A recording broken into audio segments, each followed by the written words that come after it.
הקהל מתבקש לעמוד לקריאת האזכור.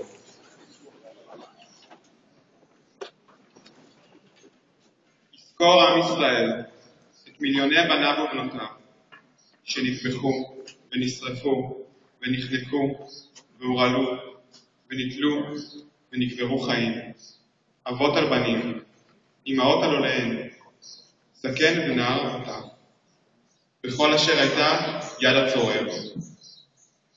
יזכור העם את בניו, נושאי המרד והמלחמה באויב, את לוחמי הגטאות, אנשי הארגון היהודי הלוחם, את מאות הלוחמים, יקירי הנפש והלומי השם, שקמו לעורר נואשים לקבורה. עמדו מעטים בלהבות הקרב מול אויב חמוש ואכזרי, ונפלו. יזכור העם את לוחמי היערות, את חיילי המחתרת בארצות הכיבוש, ואת בני ישראל בצבאות השחרור, אשר הלכו למלחמה בלהט נקמת אחיהם ואבותיהם ושכוחים. רדפו ורדפו את אויב עמנו, שוק על ירך, ונפלו באלפיהם בקרבות. הקהל מתבקש לשבת.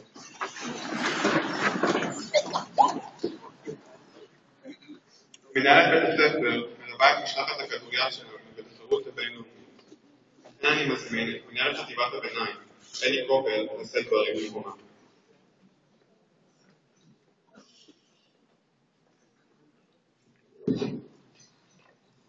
מורים ותלמידים יקרים, ערב יום השואה והגבורה מחזיר את בני עמנו במעלית הזמן לזיכרון מצמרר של סיוט בין 6 שנים, 1939 עד 1945, בהן הושמדו 6 מיליון יהודים באכזריות שלא תתואר, בשיטתיות מבעיתה ובאדישות בלתי מובנת של עמי אירופה הנאורים.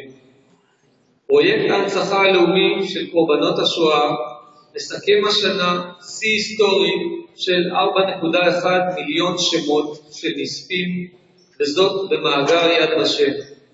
עבור המשפחות השכולות, כל שם ונשמה, קרוב משפחה, וסיפור חיים שנגדע טרם זמנו על ידי הצורר הנאצי.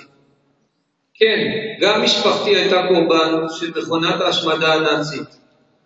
אבי ז"ל היה רופא במקצועו, ולאורך שנים רבות שתק בזמן ששאלתי אותו אודות השואה. יום אחד התפרץ אבי למשמע שאלה חוזרת וזעק, כן בני, כמו שאני מכניס בצק לתנור לוהט על מנת ליצור לחם סם החיים, כך שלחו הנאצים את 3 אחיותיי והוריי למוות, ולא השאירו זכר, רק את אחי התאום. דמעות זלגו מעיניו, מעולם לא ראיתי את אבי בוכה, והייתה זאת הפעם הראשונה והאחרונה בה הסכים לספר על הטרגדיה האישית שלו, אך ניתן לשער שישנן עוד מיליוני טרגדיות דומות של ניצולי שואה. זיכרון השואה חייב להיות נר לרגלי אומתנו. עם ללא עבר אין לו עתיד. במדינת ישראל חיים כיום כ-160,000 ניצולי שואה, אשר מהווים עדות חיה לזוועות שעבר העם היהודי, וחלקם עוברים ממקום למקום ומספרים את סיפורם האישי על מנת שלא נשכח את אשר חוו, אך בעיקר כדי שנבין שגורל עמנו וילדינו חייב להיות בידינו. בדור בו מכחישי שואה מעמים שונים מביעים ללא חשש את דעותיהם הגזעניות, בדור בו אויבינו הרבים בגבולות מנסים לפגוע באזרחים וחיילים, בתקופה בה נשיא איראן אחמדינג'אד מציין פומבית שאין לישראל זכות קיום ובד בבד מנסה לפתח נשק גרעיני במטרה להשמידנו, חובתנו להתאחד ולגלות נחישות ועמידה איתנה מול הזוממים עלינו רעות, כי לעולם לא ניתן ששואה דומה תפקוד אותנו. צה"ל, צבא העם וכוחות הביטחון השונים מהווים את הזרוע המבצעת ונוטלים על עצמם את התפקיד החשוב מכל, הבטחת שלומם ועתידם של אזרחי ישראל ויהודי התפוצות. מדינת ישראל מושיטה יד לשלום לכל אויביה ושכנותיה, וזאת על מנת לתרום למשפחת העמים ולחיות באחווה וביטחון במולדתה בארץ אבותיה. תלמידים יקרים, עליכם כדור העתיד מוטלת החובה לשמוע ולהפנים את סיפורי השואה ולקחיה, להתלכד ולחיות באחווה ולתרום לחברה ולמדינה בכל עת. אין לנו ארץ אחרת, ופה נחיה לעד בארץ הקודש. עם ישראל חי, וזיכרון השואה והנספים לא ימוש מליבנו לעד.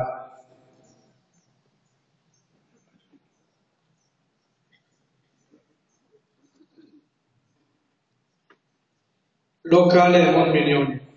לא היה רגע בפולין שלא חשבתי על כך. לא היה לילה ששמתי לא נדדה בי. אמרי לי את האמת, את מסוגלת להמחיש לעצמך מה זה מיליונים? אדם, אחד ויחיד שנתקעו מיקיריו. הובל בלילה, מורדם מכל אל תאי הגזים. גביש ציקלון ירד לתוך התא, והאדם, האחד והיחיד, התחיל להיחנק. תינוק אחד ויחיד, נדחה מחוק. והרוצח הנאצי רוצץ ראשו לעמוד חשמל. ילד אחד ויחיד, שיסו בו כלבים, והוא רץ מסונבר מזרקורים ונופל לתוך בור אש. אם אחת ויחידה, התקע את אצבעותיה מסביב לצוואר תינוקה, לבל יבכן ויזכיר את כל יושבי הבונקר. ואתה, הכפילי זאת ב10, ב100, ב1000, ברבבה, במיליון. אני רואה תמיד את האחד והיחיד. הכאב האנושי אינו יודע את לוח הכפל, איך לחשב מיליונים, והרי אין לו לאדם אלא לב אחד בלבד.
מאחוריו שורות שורות של צריפים קודמים ויער של גדרות עין.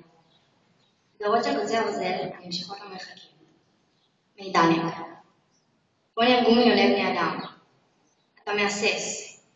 הצריפים התמימים כאילו אומרים, עלילה היא, לא היו הדברים מעולם, ראה, דשא, עשר, עצים, שמש, פחים, בו נהרגו אנשים.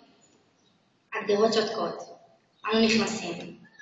כאן הייתה מקלחת וחיממו את האנשים כדי שתהיה פעולת הגז מהירה יותר. הגזים, נכנסים לחדר אפורי. כאן נחנקו אנשים, נחנקו. זהו סבך גופות מתפתלות, מחלחרות, מתאמצות לנשום. אם גוססת מחבקת את בני המת, החנוק, הכחול. אנשים שורטים את הקירות במאמץ אחרון להימלט. אתה רואה את הסריטות האלה? של ציפורני אדם הן. אתה רואה שמש ופרחים ופרפרים ואומר, זה לא היה, זה לא יכול היה להיות. סביבך נשמעים קולות. זה היה ממלמלות אלפי זוגות נערים. זה היה מסכימים התנורים בפה מלא יפה. זה היה.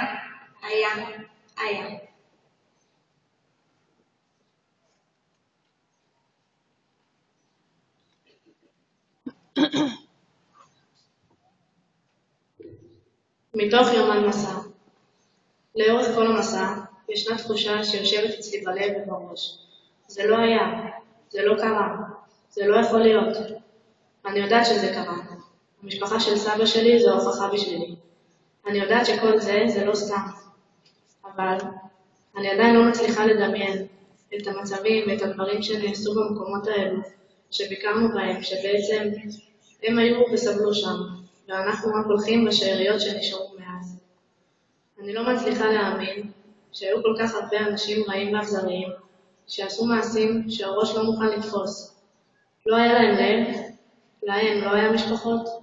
פשוט הלכו ורצחו 6 מיליון בני אדם מסכנים, שלא עשו דבר לאיש.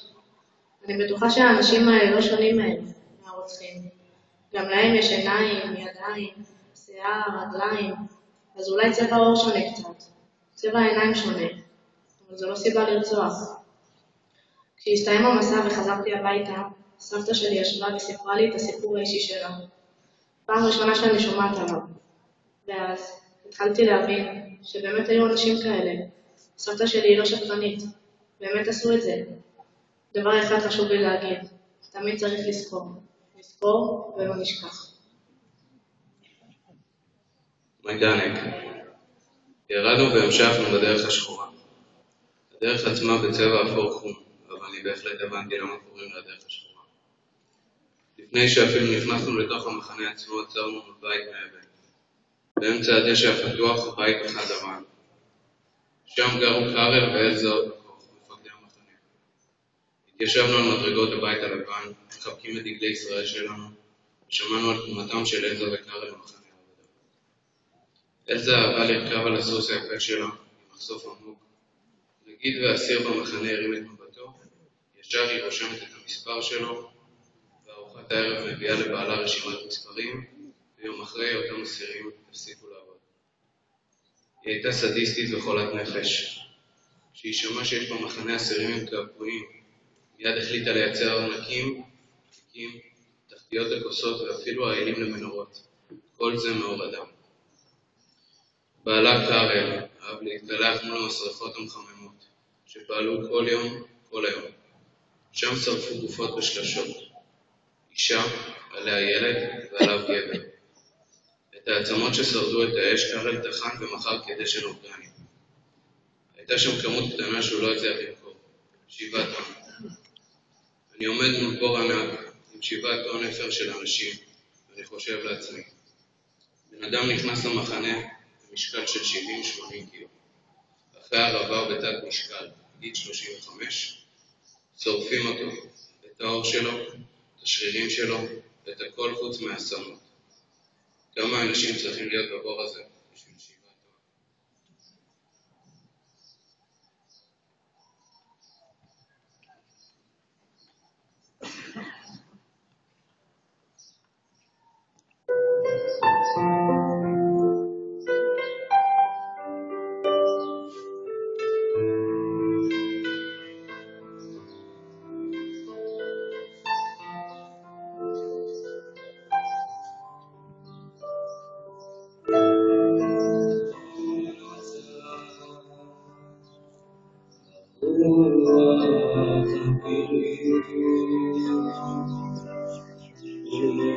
אמצא אותך במקום שהיית.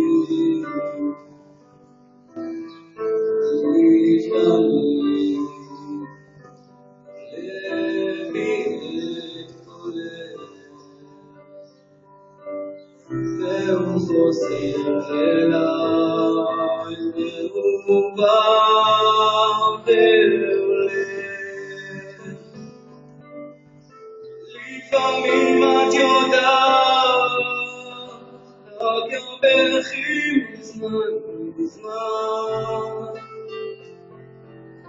בא מתוך געגוע ישן.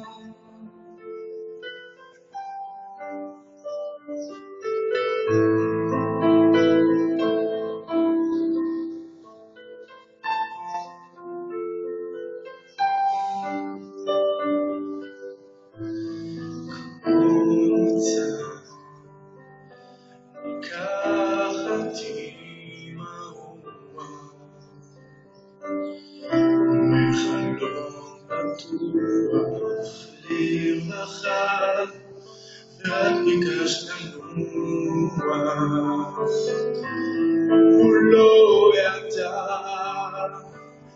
הוא לא שמע אותך בוכה,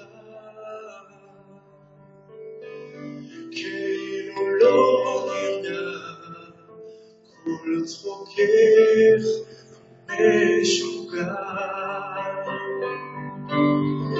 לפעמים את יודעת רק הלכי מזמן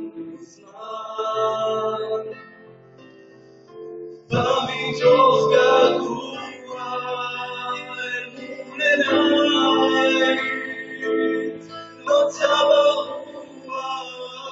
לפעמים את יודעת רק הלכי מזמן בא מתוך געגוע ישן.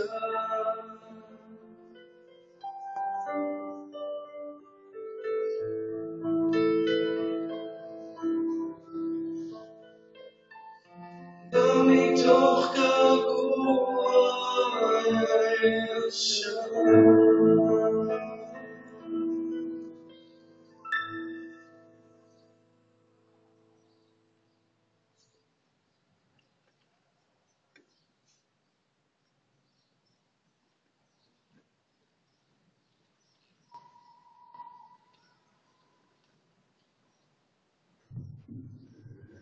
יש עדיין משהו קטן שאני לא מבינה.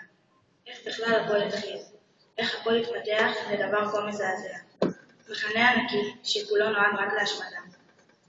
איך בכלל כזה רעיון יכול להיכנס למוח של בן אדם? הגרמנים האלה חשבו על כל פרט, וזה פשוט לא יאמן. ואז זה הכר. חשבתי על הילדים הקטנים שהופרדו מההורים שלהם, האנשים שעליהם סמכו כל החיים. איך הם יכלו להסתדר בתנאים כאלה? חשבתי על הצרחות והרעש שבטח היו במחנים, ואז התחלתי לבכות. מה הייתי עושה בלי המשפחה שלי? מה הייתי עושה ללא האנשים שאני יכולה לסמוך עליהם כל כך, ולדעת שיעזרו לי כל הזמן? אני מתגעגעת אליכם ואוהבת אותם. הביקור פה מקנה זווית חדשה לראייה על החיים. פתאום מתחילים באמת להעריך את כל מה שיש לך. פתאום הכל נראה שונה ולא מובן מאליו. הרגע שבו הבנתי את מהות המסע, הרגע שבו הגעתי עם אדם, לניצול שואה, שבדרך לבית החולים, הוא הראה לי את המספר על היד, ואמר לי, הגוף שלי כאן, אבל הנפש שלי נשארה שם באושוויץ. באותו רגע הבנתי את המהות האמיתית של המסע, של לזכור ולעולם לא לשכוח, של לנסות להבין את מה שקרה ולעולם לא להצליח.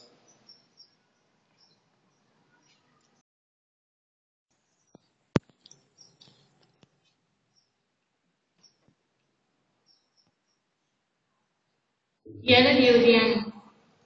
מאין באתי? למה רצתי? וכיצד ברחתי? מה זה תשאלו?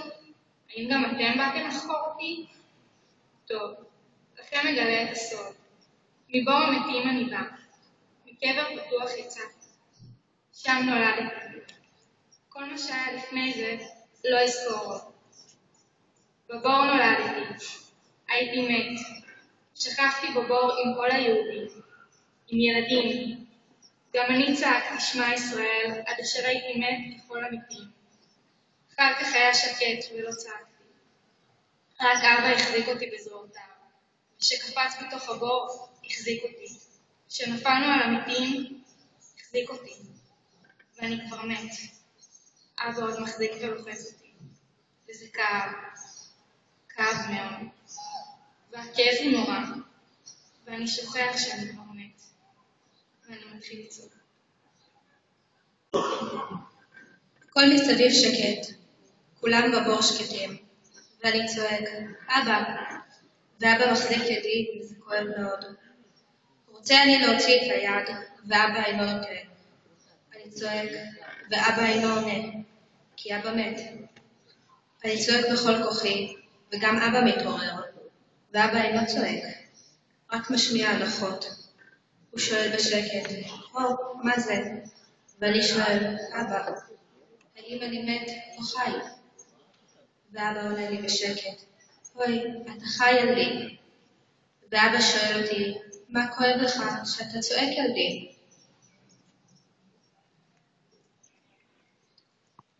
ואני מושך את ידי מתחת זרועו של אבא ואומר, לא אבא, כבר לא כואב לי שום דבר.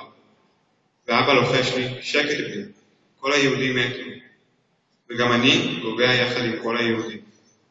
ואני צועק, אבא, אני לא מת, אני חי. ואבא אומר בלחש, שכב בני, עוד מעט יכסו באפר את הבור. ואנו נשכב יחד עם כל היהודים. ואני צועק, אבא, אבל אני חי, אני רוצה לחיות. בוא נברח מכאן, אבא. ואבא לא רצה לצאת מבור המתים. ולאבא היה קשה לצאת. הרבה דם נזל מאבא. הדם הדביק אותי לאבא, ואני לא רציתי לשכב. ואבא אמר לי, צא אתה ילדי, מתוך הבור, אני מת. דמי נוזל ואוזל מקרבי, אבל אתה חי, רוצה לחיות. ודע בני, כי מבור המוות אתה קם לחיים, ושמך יקרא מהיום חי. ברח מהר מכאן חי בני, וחיו יחיה.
מעיר לי מכתב לגיהנום. אל קצין האס-אס, מפקדו לשעבר של מחנה השמדה אושוויץ. סוף סוף הגיע הזמן שתדע דברים אלה ממני. האסיר לשעבר 17724 מאושוויץ. זה אני שהובלתי עם משפחתי כמו בהמות, בקרון של בהמות, בצפיפות שלא תתואר, 2 ימים ולילות אל המחנה שלך. זה אני שעבד בפרך 16 שעות במכרה של מלח, תמורת 160 גרם לחם וחצי ליטר מבנים. קפצתי, רצתי והשתתחתי לפי הדרישה והשיגעון של הקצין התורן שערך סלקציות לחיים ולמוות מדי פעם. קנה המידה לחיים היה מרחק קפיצה ומהירות הריצה. שבת אחת מהמשלחת היא הנכדה שלי, של האסיר לשעבר באושוויץ. עברו מאז 42 שנים, ואני כל הזמן לא יכולתי להתגבר על התחושה שהפרה אותי. למה לא התקוממתי?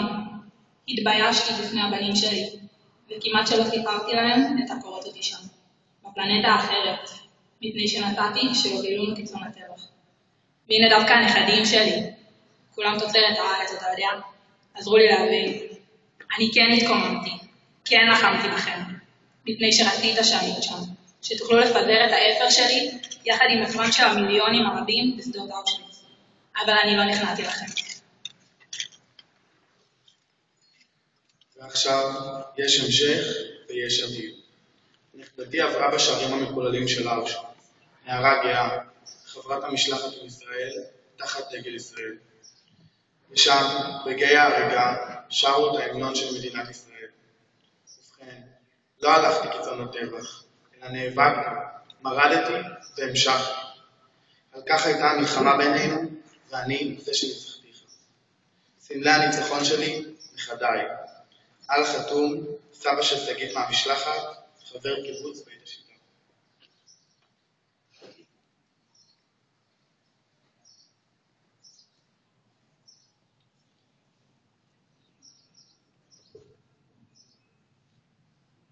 במחנה שבו הייתי קבועה, דיברתי יום אחד באוזני חבריי. הצעתי לשיר את התקווה. למרות שההמנון לא היה ידוע מאוד, השומרים עלולים היו להכיר אותו. בגדתי בעברית, המוטו, האנשים זקפו את ראשיהם והרימו את עיניהם אל השמיים. ספרתי 1, 2, 3, שוב בעברית. השיר פרץ בקול רם, בהתרגשות כזאת שהפסקתי להסתכל על האנשים, הסתכלתי לשמיים.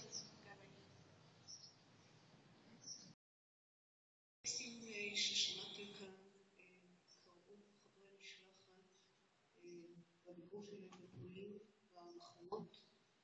חלק מהם לקוחים בכל מיני מקומות אחרים, וחלק מהטקסטים הם כתבו בעצמם.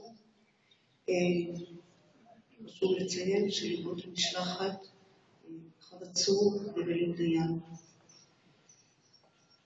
אני רוצה כמה מילים לפני שתהיה צפירה. אנחנו תכף נקום לשירת התקווה. לפני כמה שנים השמענו בטקס דומה כאן שירת התקווה של ניצולי מחנה ברגן-בלזן עם השחרור. אנחנו רוצים להשמיע את הקטע הזה שוב כאן היום, וחשוב להזכיר את הסיטואציה. הבריטים שחררו את המחנה. הניצולים היו כמובן במצב גרוע ביותר בשנת 45. כומר בריטי ערך להם קבלת שבת. הניצולים ידעו שנמצאים שם כתבים מרשת השידור הבריטית של ה-BBC. הם השתדלו בשארית כוחותיהם לשיר את שירת התקווה, כמו שהם ידעו.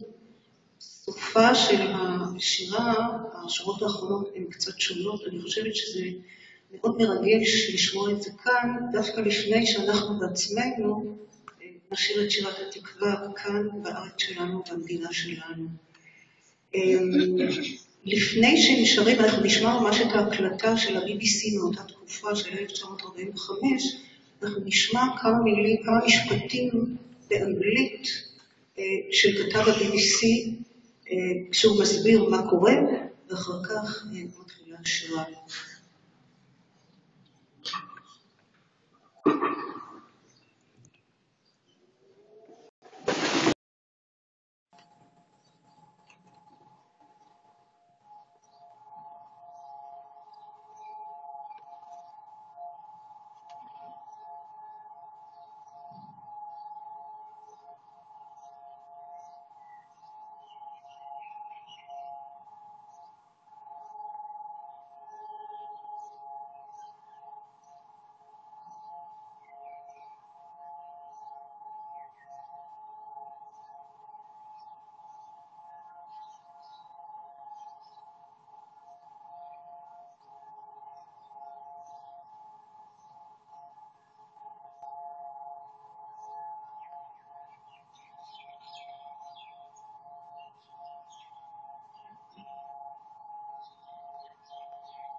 הולכים נגד השומן בכל